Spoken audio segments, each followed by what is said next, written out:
Welcome to The Third Chair, a show about real people, real stories, real life.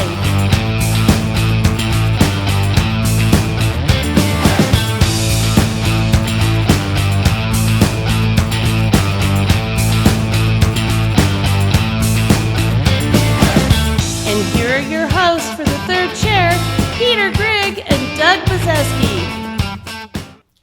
It seems like the only people we invite back for a second episode are personal trainers. Was this your idea? No, we had a rapper we invited back for a second episode. Oh, that's right. Well, he sings. That's like exercising. Anyways, tonight we have the privilege of having Rob Decker back, who is a personal fitness trainer, health coach, helps people in drug and alcohol recovery, and he goes to a variety of different public speaking events, including churches and other functions. Please welcome back Rob Decker. Welcome back to The Third Chair, where we have the privilege and the pleasure of having Rob Decker back with us for this episode. Thanks for being here, Rob. Thanks for having me again. Yes. And we are talking about some pretty adult-themed stuff. Now, I'm not talking porno or anything like that. I'm just talking about some serious issues, including we're talking a little bit about the issue of suicide and suicide prevention. And last episode, Rob, you shared about a suicide attempt and the amazing recovery you made. So let's kick off the first question. That it's a statistic that startles me. We live here in El Paso County, Colorado Springs. Sometimes number one for suicide rates in the nation, sometimes number two. You wouldn't guess it in such a nice town. Beautiful area to live. Yes, it is. Yeah, I'm still shocked by it and why that is. Do you have any takes on why, from what you've seen being here, why that might be? What's going on here? Any thoughts about that? I do have thoughts about that, and I've spent a lot of time thinking about it. I think it is a number of things, and I think with it being so saturated with military, you get a lot of these dads are away from home a lot, and so these young people, because I think that number is really high within the young men, right? So their fathers really aren't around, and when they are around, a lot of them have been exposed to a lot of traumas. They are on medication and therapy and stuff like that, and a lot of times that's really hard for the dynamic inside that house. Yes. I know that there's a huge drug problem here. Such a nice Christian town, and yet really a lot of drugs here in town. Well, and I think the devil's doing a good job at doing his job, right? I think that, yes, there are a lot of churches. Do I think that they are being led to do what Christ has called them to do? No. I don't believe that they're doing their job, right? I think a Holy Spirit-led church would make a greater impact on its community. And I'm not disowning any church or pointing out any church. No, you're not dissing anybody. No, I believe that, as a church, when Matthew 28 says to go out and make disciples, right? Like, we're supposed to go out and share the gospel. It's not easy for everybody to walk into the church. Yes, there's a church on every corner here, but the reality is that, that may have, when you have access to so much, you give people too many choices, and then there's a lot of watered down versions of that, right? Right. A lot of times I think that there is a business in Christianity in the church, and that interferes with the possible saving impact that those churches can have on their community. Let's talk about that just for a little bit, because I'm of the opinion that one of the ways the church fails is when we fail to name the problem. Like, wow, I have people in my congregation that are struggling with substance abuse or depression or suicidal thoughts, and then I'm afraid to be involved. Maybe I don't know what to say. Right. Maybe I'm just a chicken. Right. Pastor, it's not about you, man. You do what you need to do to make sure that your sheep are taken care of. And this is one of the challenges I've had, is that I've presented who I am and my story to plenty of churches here in this area, they are serious topics. You're talking about suicide, falsely accusations of rape and murder, drug and alcohol addiction, childhood trauma. Like, these are serious topics that most people won't even touch on, right? There's spiritual warfare. Churches don't want to talk about it. They don't, I understand the positive message that a lot of churches want to preach, but there are deep issues that these families are dealing with, and those families need to be heard, and the pastor needs to be speaking on those issues. And yes, they come off dark and scary, and it could present some kind of fear, not when it's driven by the love of God, but it has to be addressed. And I think a lot of churches in this area just aren't addressing the serious stuff. I've been to a lot of churches here in the area that love having great worship, and we all need worship. We need to worship the Lord with music, but it's entertaining. Pastors that are just really funny. Nothing wrong with humor. Nothing wrong with humor, but the gospel wasn't always lighthearted. No. Right? I mean, the people the writers of the scriptures were all murdered, right? Most of them, right? For sharing their faith. Like, this is serious stuff. There's serious messages behind the gospel. It wasn't lighthearted music and having fun. And, yes, we praise Jesus all day. Yeah, we praise you. But we have to be able to address the issues of the times. We can't skate around it. Isn't it also, not just say from a leadership point of view, but that we need to be willing to, on an individual level, walk with people through hard things. 100%. Where we're sharing the truth, but at the same time not judging them. Right. Well, and I think that a lot of people so I work with a lot of people, and a reason that a lot of them don't go to church is because of judgment. And then they turn away from Christianity because of judgment, right? We're not here to judge. I mean, I'm not here to judge you. I'm here to show you the love of Christ. And when you allow him into your heart, transformation naturally takes place, because that's what happens when he comes into you. And it is the responsibility of the individual to show up and show out for the Lord. Too many times I go to church on Sunday and I listen to K-Wave radio. Like, yeah, that's good. That's good. K-Wave? Whatever. Is that what it is? I don't listen to a lot of Christian radio. But the thing is like, Christianity can be a culture, right? And so, but how many of us are actively seeking? Like, what I want to hear is a pastor also say, hey, don't take my word for it, line it up with scripture, right? Encourage your congregation to read the scriptures. And and I think as individuals, like, it is our responsibility. That's a radical message, right? People get murdered for less, right? Yeah, but it's our personal responsibility. It's a relationship. Like, you don't want Christianity to be a religion. Like, I hear, well, my Christianity is a relationship, not a religion. Well, then make it a relationship. Actively pursue Christ. Actively pursue the Holy Spirit and the Father. Like, I have to wake up every day next to my wife and communicate with her and talk to her. And, we have things for the kids to do, and dinner needs to be made, and, chores have to be done, and, people have to go here. There's a form of communication or a level of communication.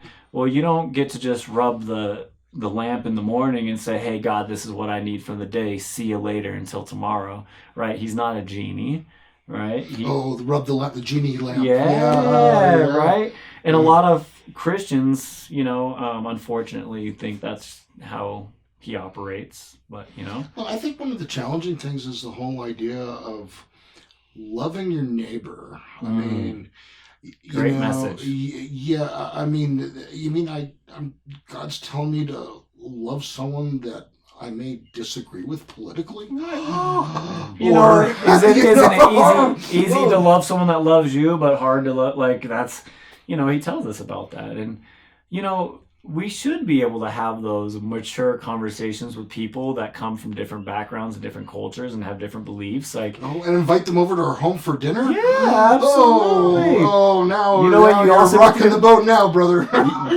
you get to hug them too. You get to hug them, Oh, man. right? Oh, But if they're beaten up on the road, we're supposed to pick them up and The Samaritan. yeah. I mean, help them out. I mean, Well, and thank you, social media, for making it very easy to be a keyboard warrior and for everyone to be able to become very passive aggressive with their views and to be able to just cut people off and say whatever you want behind a screen, right? Yeah. That Yeah. we live in that culture where it's easy for people just to talk trash and cut people off because they don't actually have to look them in the eye, Right. right? Yeah. Be that same person that you would be to them face to face that you would be on the computer. Mm. But I think that social media has allowed for that, and I think that we have become so emotionally driven that we threw logic out the window. We threw patience out the window and understanding, and just want to be heard. Everyone wants to be heard. Just hear what I have to say. I don't care what you have to say. This is how I feel. And there's a lot of fear that is pumped through those platforms that egg on that kind of behavior as well. Yeah, I'm sure. And maybe we'll talk about this on the next segment, or maybe we'll move on. I also think that social media has a lot to do with depressing people. 100%. Yeah, well, hold that thought. Hold that thought. I do not want you to steal second base. We'll be right back.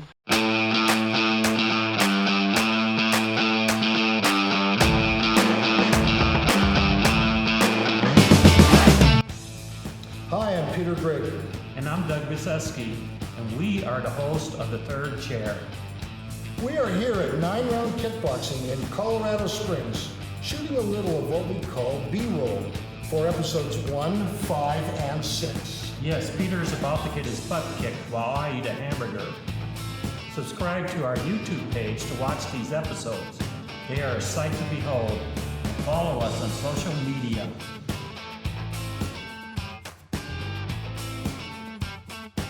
We are always looking for guests with a great story. And that would be everybody, because we all have a story. If you want to be a guest, send us an email. And then get yourself down here to 9 Round Kickboxing while you're at it. Yes, guys, if you're interested in getting fit without getting hit just like Mike does, head over to 9round.com, find one of our 3 locations that's closest to you, and book that free intro workout. We look forward to taking it with you.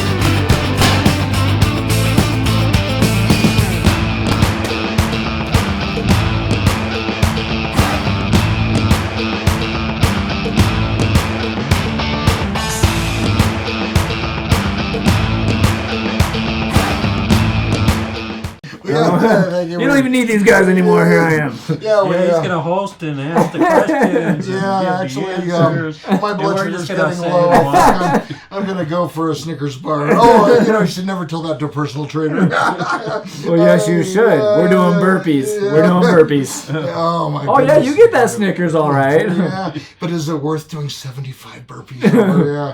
Right? Oh, my Without goodness. stopping. Without stopping. Barefoot on broken glass. Oh, man. Yeah. Oh, boy. I had taken the shoes thing too far. Right. Well, we're back with Rob Decker. I don't think we need to. Well, maybe we will. Right. Rob has shared his story of substance abuse and a suicide attempt and jumping out a window and then recovering. And after all these horribly long lists of really horrible things happening to him, he came to the conclusion that maybe God was trying to get his attention and speak to him in a different way. Am I putting words in your mouth? Just keep going. Well, You got no, this, yeah, you got this. no, you're running with this. Yeah. You. Speaking of running, Yeah, we'll go for a jog later. Yeah, I don't run anywhere but after the ice cream truck. You give Yeah, God credit. I paid the ice cream guy to just speed up. Do circles. And then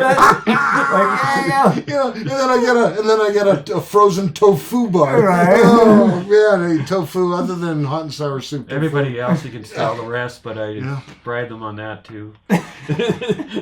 So there have been a lot of people involved in your recovery. I mean, you had doctors that did surgeries, you had physical therapists, you had nurses, you've had, I assume maybe some counseling, some pastors, some all kinds of people. My wife. Your wife. Thank God for wives. I know we all probably married over our head.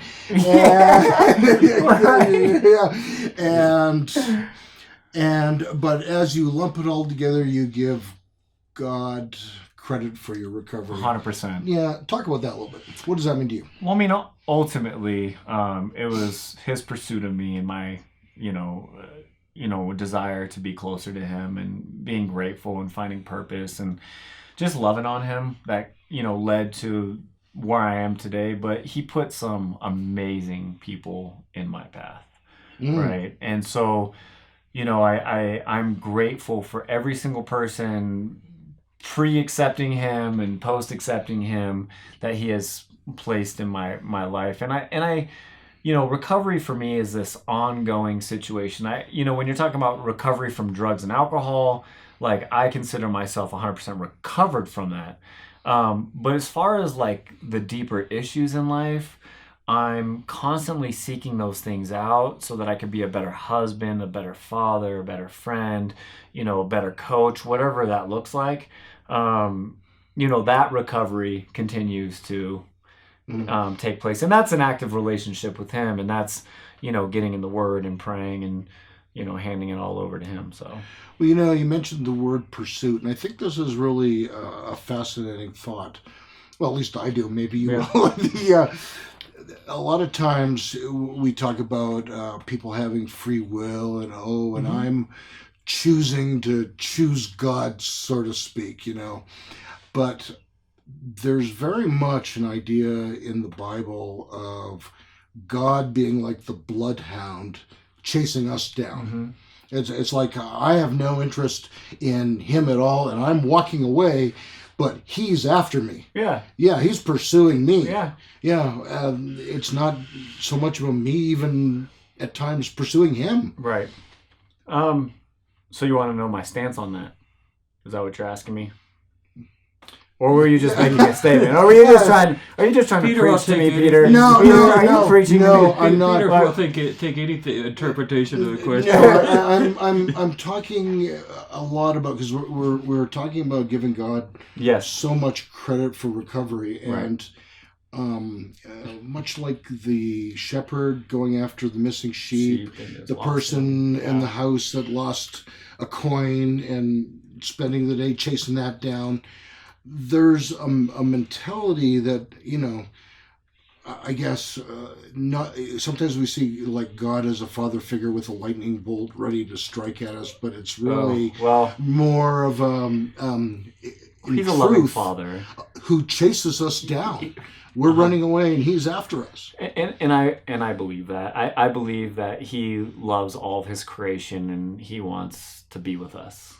And I truly believe that with my whole heart. But it's us as individuals that choose to ignore that or receive that, right? I truly believe that he loves us all. He knew us before we were in the womb, right? He knew every single one of us.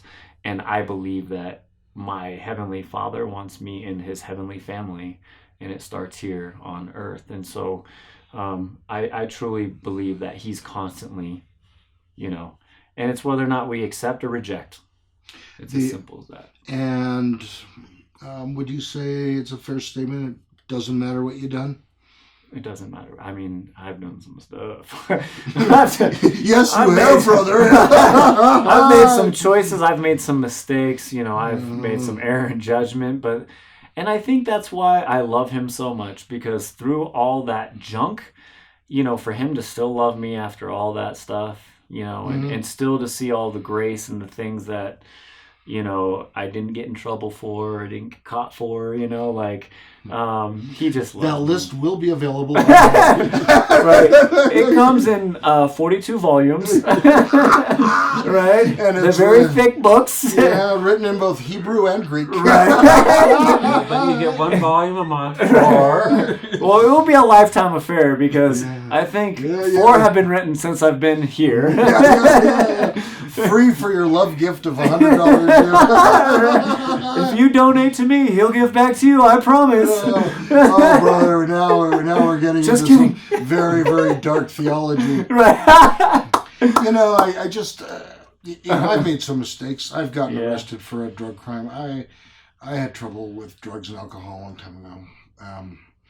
And it's nice to know, and I would want people to know that even if you've messed up, God is still interested in you. 100%. 100%. There's nothing that we can do under the sun that will, he knows what we're going to do.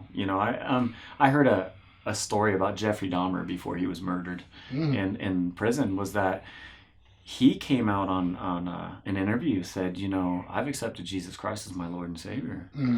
I believe that Jesus would accept him into heaven if Totally. he truly, right? A lot of people would be like, well, no, he did. Well, you're not God, right? You don't get to forgive sins. That's not your job. Yeah, Your job's not to- thank goodness I'm not God. Yeah, Oh, right? yeah, I'm And, totally unqualified. He made a statement. He's like, if I would have grown up knowing Jesus Christ, I probably would have made different decisions. I believe that even in your last moment, and don't wait till your last moments to receive him. I'm like, you know what? I'm about to be out of this. Yeah, one, you don't know that. Yeah, that last tomorrow's never moment's gonna- promised, right? Yeah. I've lost friends, to drugs and alcohol, and they Yes. thought they would have another opportunity, and car accident, whatever it may be, like freak accidents. You never know, but I believe that there's always that opportunity. Nice. So. And how does this... Oh, we're going to talk about ministry next, aren't we? In the next segment. Well, I mean, we could do the extra long version of it. Yeah, no. Right. I'm not an ordained pastor by any means, but I think God's given me a certain permission to do what I do in this world, right? Yes. But, but in a way, I mean, if you're following God, we're all supposed to be pastors. 100%. Yeah, I mean, 100%. that's Jesus said, go out. Yeah, well, what's really cool is that, I'll be baptizing people pretty soon. And, sometimes, certain denominations or churches are like, well, you need to do this, this, and this. Yeah. But here's the truth. Like, God ordains who he ordains for what he wants, right? Yeah, I mean, and different denominations will have different rules. Yeah. I mean, there's really actually lots of disagreement on that. Of course. So yeah, I there think it's always safe to is. say on the issue of baptism, Yeah. we're not going to solve it by the end of today's show. Well, for $14.99, I'll baptize you. Do you do marriages? $12.99. Actually, yeah, you can in Colorado. Yeah? Anyways, on that very happy note of marriage and baptism, Right. we'll be right back.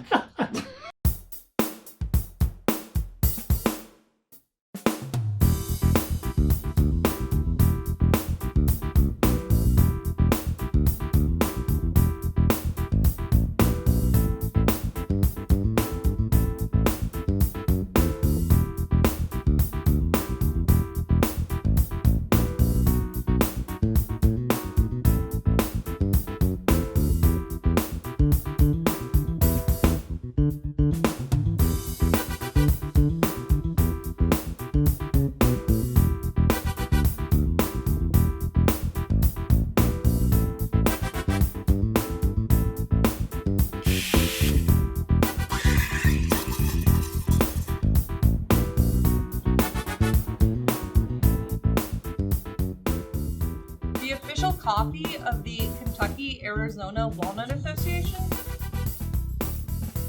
It's kava.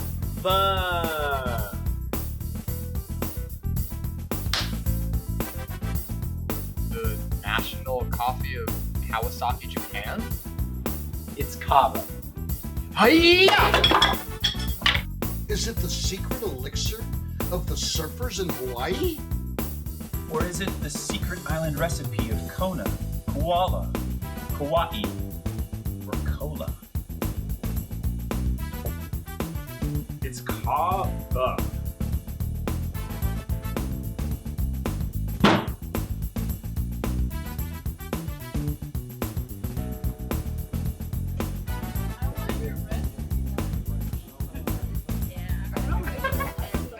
Kava is Polish for coffee. And here at Kava Coffee, we focus on serving a delicious, high-quality cup of coffee in a space where love, coffee, and people mix into the perfect blend.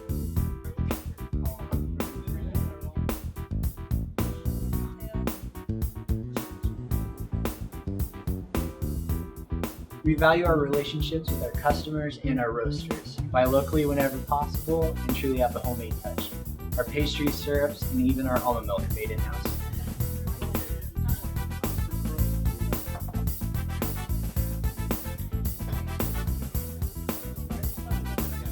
So come on in, relax, get some work done.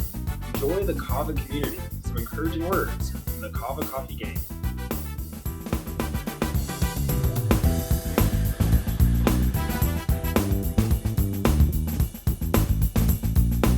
Kava Coffee. Be awake.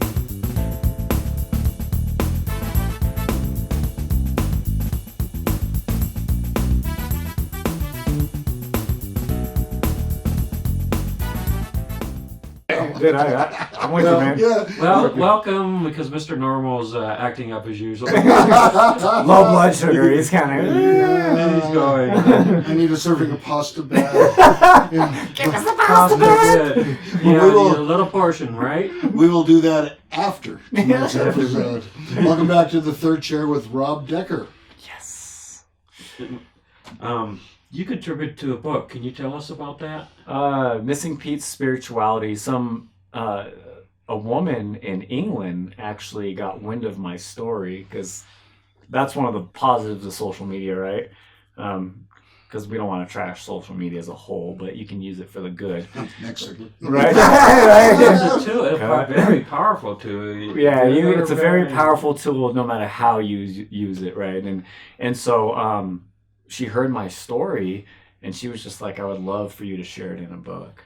And so Missing Peace Spirituality, I got chapter 3. I think I got like 4 or 5 pages, to be able to share a part of my story, right? But, right now we're working on God's Awning.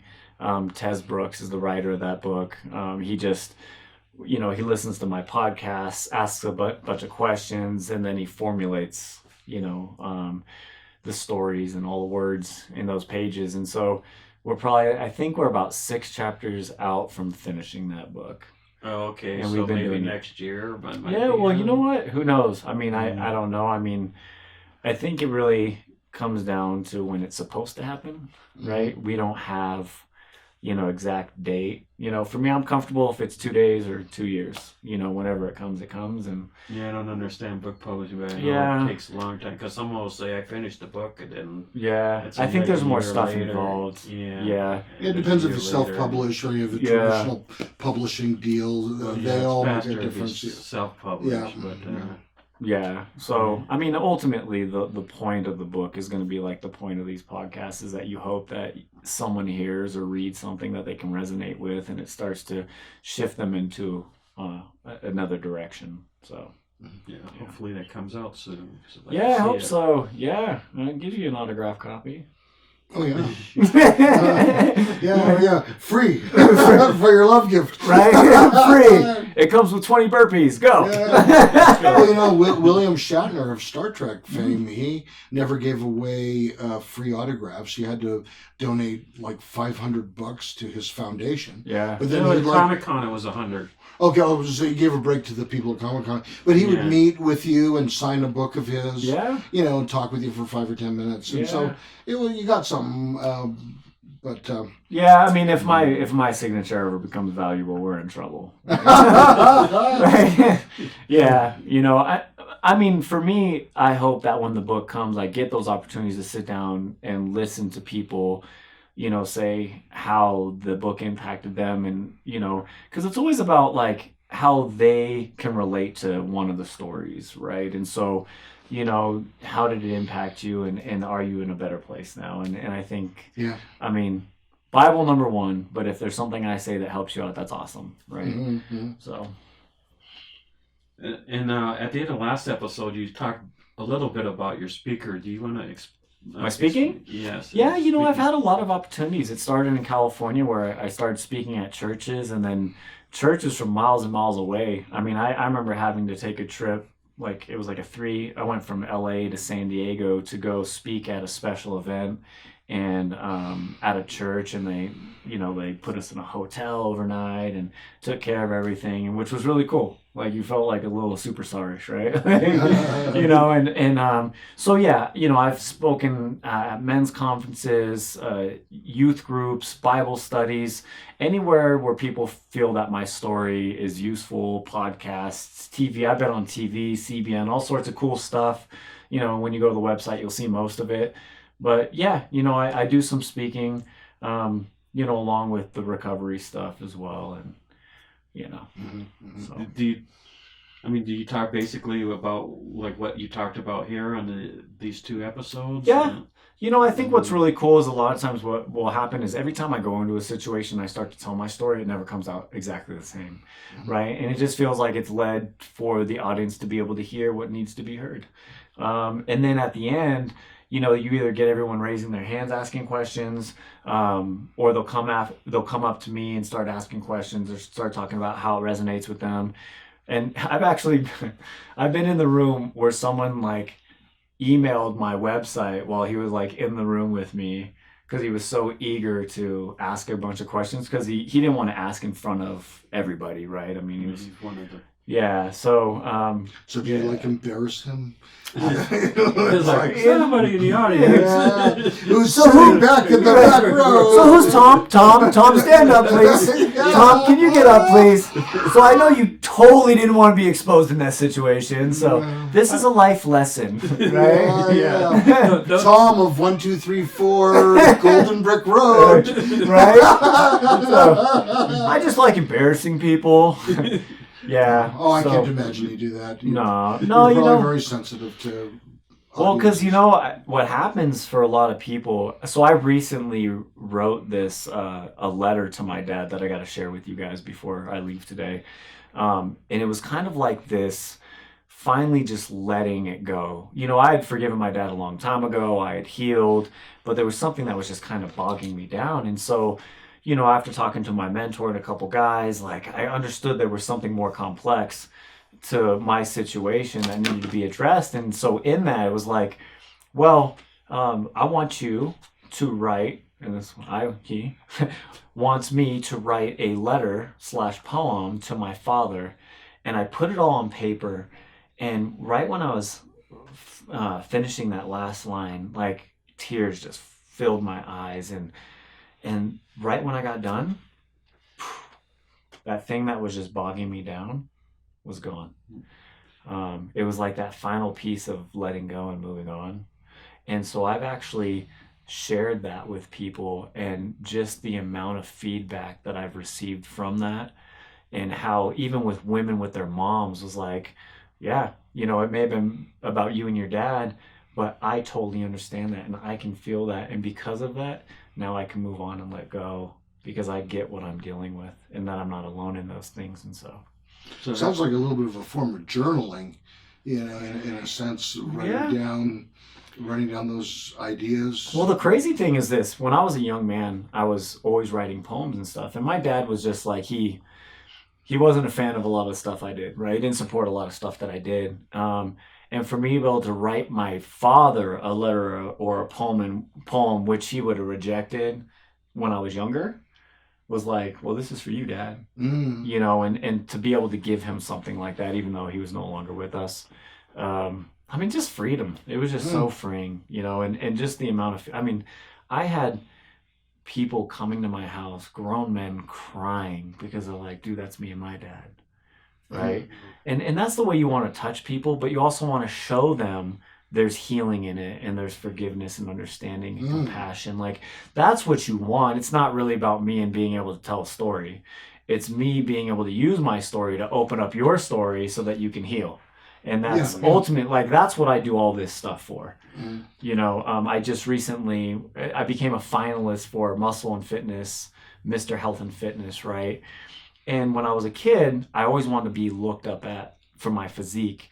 You know, and I'm in such a different place now. It's like, well, if I can use that opportunity to share my story of a guy that broke his back, came back from it, had mental health issues, came back from that, you know, had issues in my childhood and trauma, you know, if I can share those things, like, that's what real fitness is to me. Like, that's getting in shape, right? That's taking care of yourself spiritually, mentally, emotionally, and physically all together.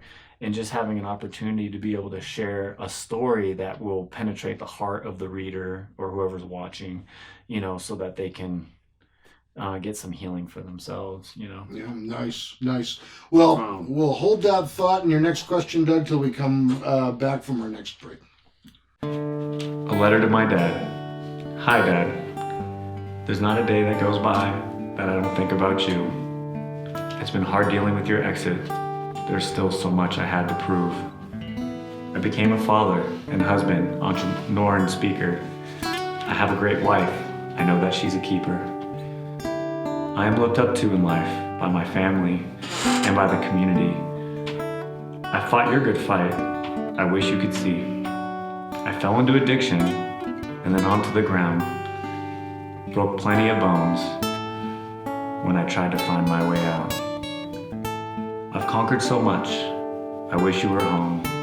Even when you were, I still felt alone. Dad, look at me, what I can do. Look what I've done. Are you looking? Do you approve? You've been gone for some time.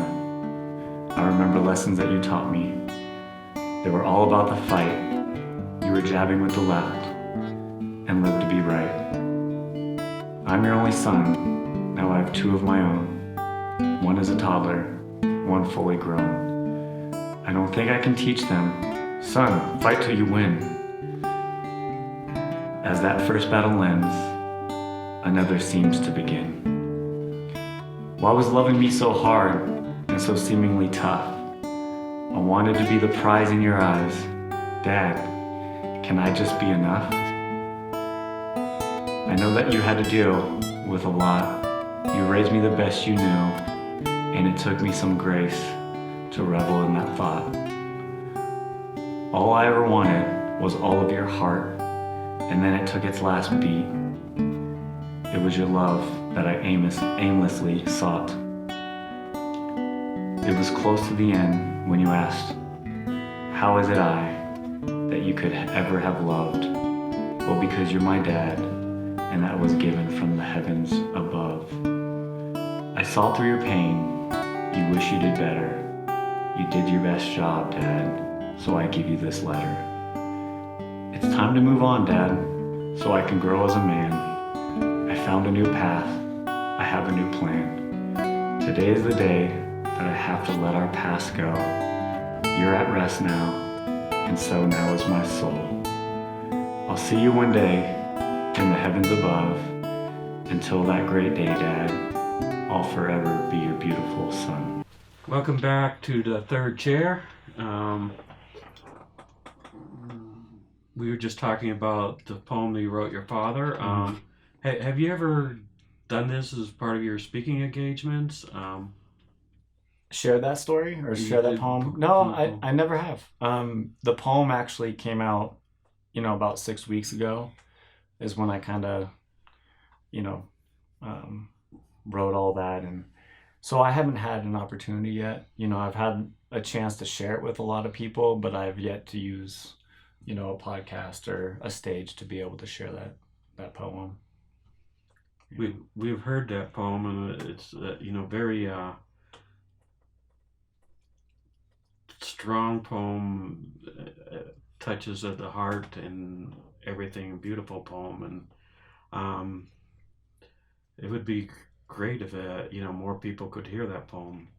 Well, ultimately one of the goals is to be able to stand on the stage in front of people that have had challenges with their parents, whether it's mom or dad, just to kind of, touch the heartstrings and let them know that, they can still forgive their parents and understand where they come from and understand what they went through. And no one's saying, what you went through was easy, but to be able to forgive and to heal and to move on and to be at peace with it all, Mm-hmm. Yeah, it seems like all of us have had something with our parents or children, or I mean, it's a tough relationship, and as parents we make many mistakes, and as kids we see our parents make mistakes, and at first we don't understand it, and it takes a while to understand it. Yeah, it takes being a parent to understand. that too.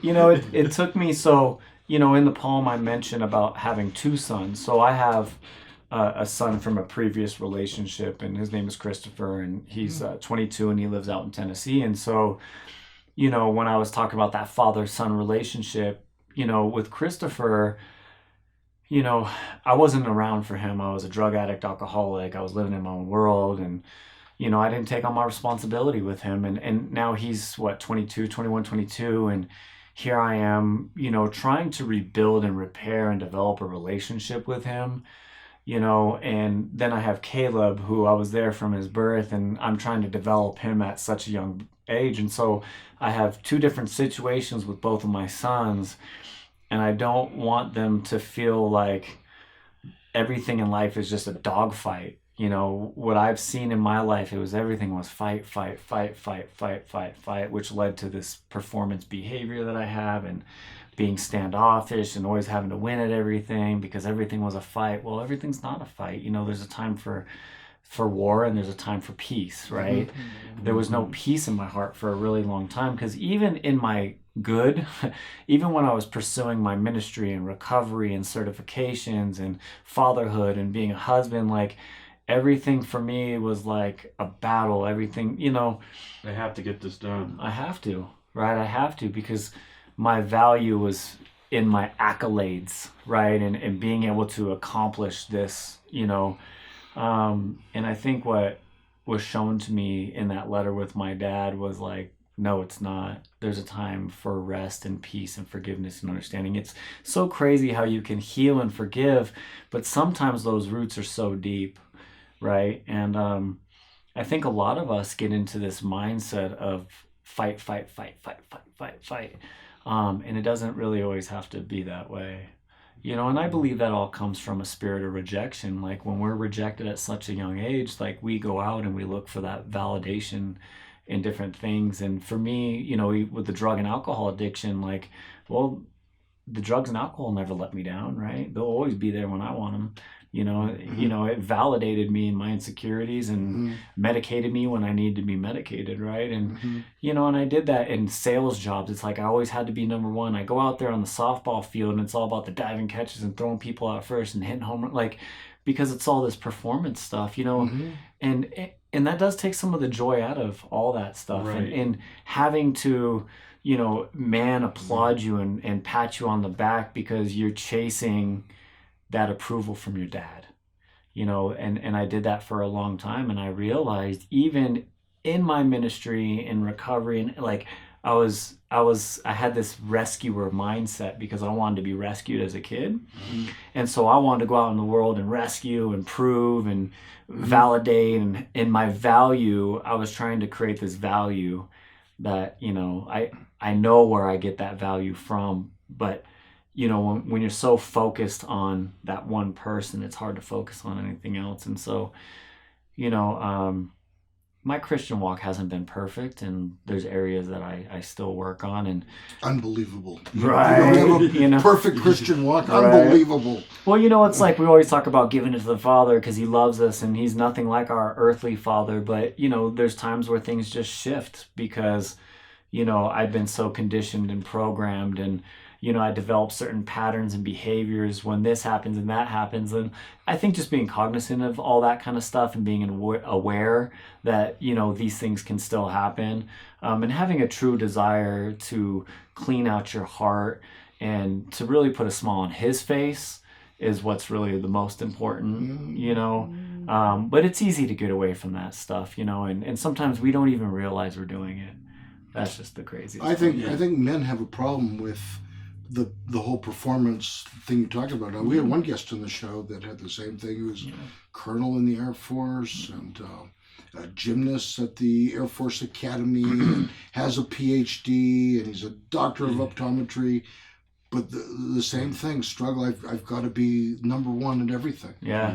Common. But recently I'm on the Spacebo site, and someone asked if you go back and when would you go back and talk to yourself? And I said, I would go back and talk to myself in high school and say, enjoy the moments, because let the future take care of itself, because it does. You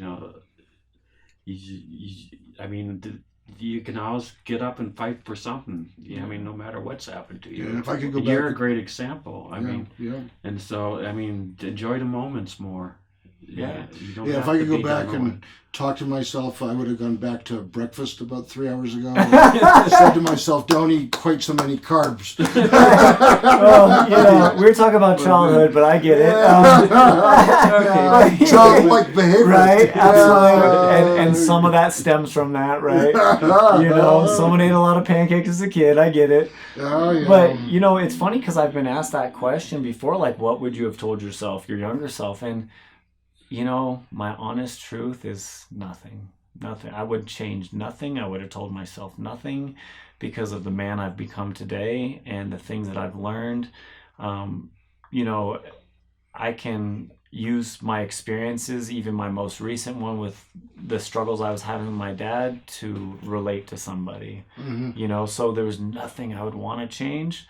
Or nothing that I was. Plus, that kid probably wouldn't listen anyway. He'd probably laugh at me. I know I wouldn't listen. Right? I would listen. You would have laughed at me and be like, "Whatever, bro." I'm glad it works for you, but that don't work for me. Yeah, and it's amazing how God takes our experiences and creates a silver lining. And I firmly believe that there will be people in the world that I can help because of the hard things that I've gone through that maybe Doug can't, and there'll be people that Doug can help that I won't ever be able to because of what he's gone through. Well, and it's interesting when I talk about the suicide attempt and the drug and alcohol addiction and all that kind of stuff, people are like, "Oh, I'm so sorry," and I'm like, "Well, don't be. It's like the greatest stuff that ever happened to me," because my audience is a little bit different. It's a little bit bigger. I think most of us, the general public, has dealt with childhood trauma and addiction, right, and medicating ourselves, and so back problems, like I've had the ultimate back problem, right? But there's a way out. Like you can get out of all that stuff. And so, nothing bad that's ever happened to me would I take back. I think the only thing I would ever take back is... And it can't. Right. It's almost like, why have the conversation? Because you are the man that God has made you today. 100%. Yeah. And I think depression, when I was getting depressed, it was coming from the things that happened in my past, right? My anxiety came from trying to look forward into the future, right? Mm. And in both of those places, I can't focus on being present at all. Mm. And so, you want to start shaking depression? Well, gotta let go of the past. You want to shake anxiety? Well, let's not try to control a future that you can't control. And those are hard lessons. Every single day, I'm sure every single one of us is like, oh, this is about to happen, right? Okay, here's the question we're going to have for you when we come back from the break. Okay. A lot of us find it relatively easy to believe that God can forgive us. Mm-hmm. But why do we have so much trouble forgiving ourselves? We'll answer that when we get right back.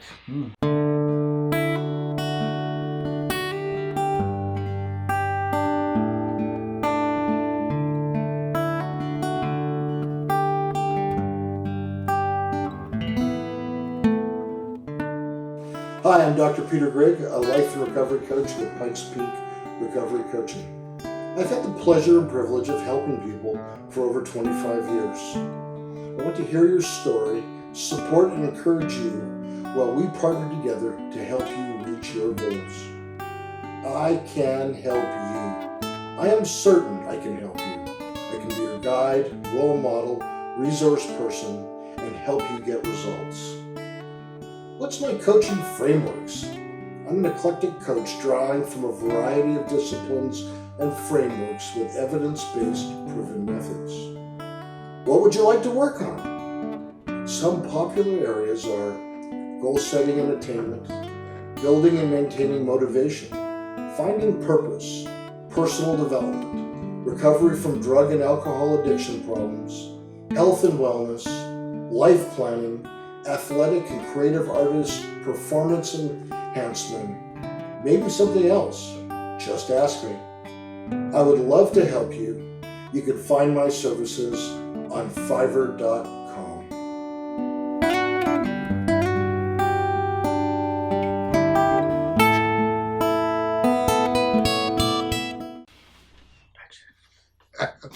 Welcome back to the third chair. I'm glad you know how to compliment. Yeah, and I called it like the second chair when we were broadcasting. Yeah, boy, did I feel stupid, and boy, did they remind me. Like I said, my We brothers never let watch my Peter back. forget. Yeah, never forget.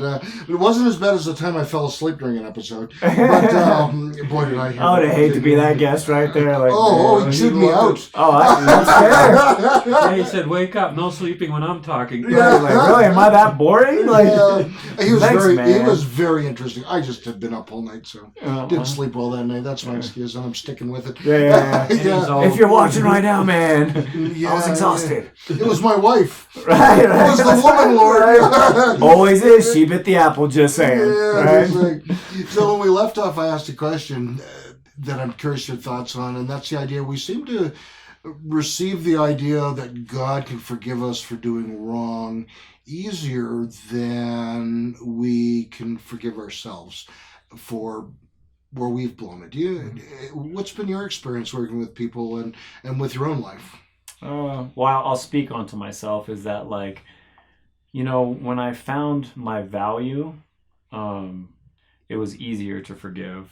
I think we start to browbeat ourselves emotionally when we don't value ourselves.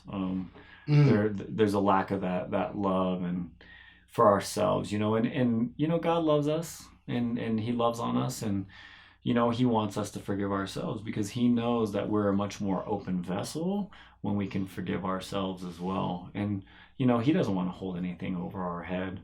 You know, I think that when people live in condemnation or a lack of value, you know, that's what happens, is that they're unforgiving of themselves. You know, and that's going to impact your relationships and your behavior, and you know, and that's what I've seen in people. Like with a lot of my clients have been through some stuff, or they've done stuff to other people. It's just like, you got to forgive yourself. You know, I mean, well, then that doesn't, you want that to count? You want his to count? He wants you to forgive yourself. He doesn't want you beating yourself down. So, I mean, that's what I've seen. I think people start to, like we were talking about before, they start going back into the things that they used to do and getting condemnation or feeling guilt for those things. You know, it sucks. We've done some pretty bad things to people. We really have. But in order for healing to occur and for growth to take place, you have to forgive yourself, or you're just going to be stuck. Yeah, right? I agree. I mean, for me, it's hard to forgive others if I haven't forgiven myself of the same stuff. You know, I want to be able to teach people how to do these things because I've done them for myself. Right? When I'm talking about getting off of drugs and alcohol, or having a relationship with the Lord, or, you know, forgiveness, well, I'm not going to just preach it. It's just not wordplay. I want to show you how it's done because I've done it myself. You know, and so. Oh, so you're saying you've sort of required yourself to be a role model. Yeah, well, I'm going to be my lab rat. I will be my own personal lab rat. my whole heart is this. I want to see a nation of people healed. But in order to do that and to have a hand in that, I'm not going to heal anybody, but in order to do that, there's stuff that has to take place inside of me too.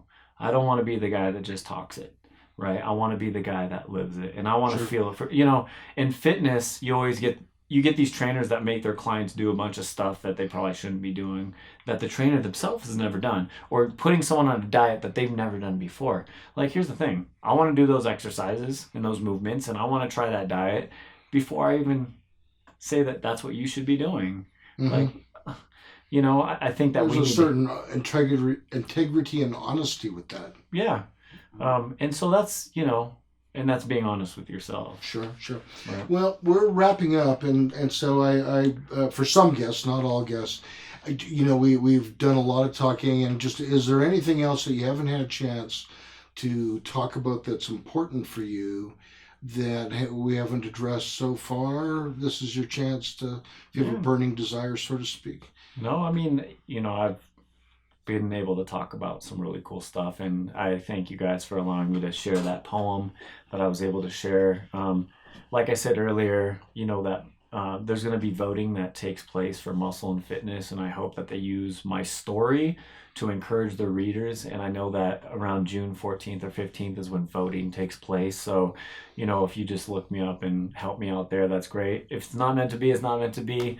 But, other than that, I'm just very grateful for you bringing me on the show and allowing me to be so transparent, because a lot of the stuff that we do talk about is pretty tough. One of my very first opportunities to share my story, the church just annihilated my story.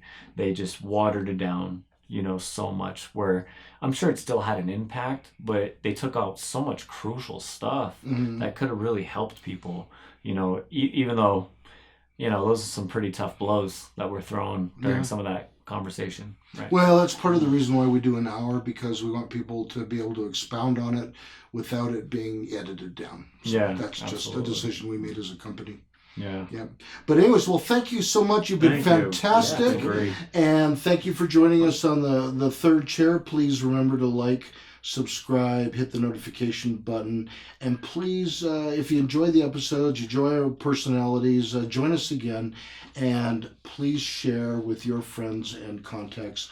From all of us here at 2 Men and a Duck Entertainment and the third chair, thank you and good night. Good night. This has been the third chair. Next week, our guest will be Jeremy Spade. Want to be a guest? Want to sponsor our show? Send us an email. Please subscribe to our channel and follow us on social media.